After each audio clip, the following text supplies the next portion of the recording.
A UW-Stevens Point student is on a mission. His goal is to save Thai women from the sex trade industry by arming them with education. He has overcome many hurdles in this effort, but a big one remains. JSOnAir now, we're joined by Erica Perez, a reporter with the Journal Sentinel. Hi, Erica. Thanks for joining us. This is a huge project. Tell me how he got involved in this in the first place. Sure, yeah. 3 years ago, this student, his name is Quinnell, was an art student at UW-Stevens Point. He's still a student there, but he was a student, and he went to Thailand on a study abroad trip, basically, armed with a camera to document the sex trade.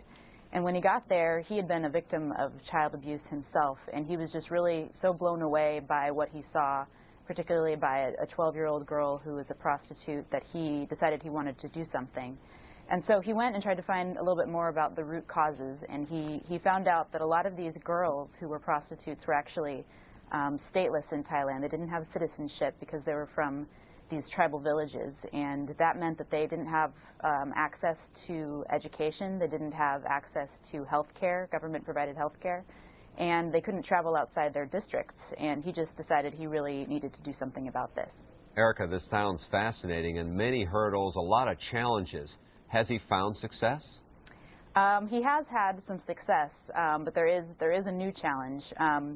Right now, it took those 3 years and probably conversations with hundreds of people in the Thai government and the U.S. government and at the university, but there are two 19-year-old students who came to UW-Stevens Point and enrolled this past fall. They were stateless in Thailand, and they had never left their home districts, and here they are in chilly Stevens Point, enrolled in their first classes. One of them actually obtained citizenship through the process. The other one has a travel document and a U.S. student visa.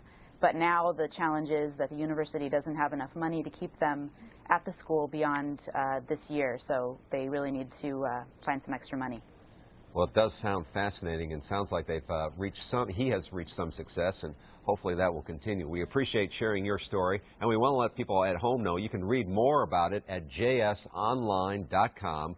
We have a link on our website, and that's today'stmj4.com.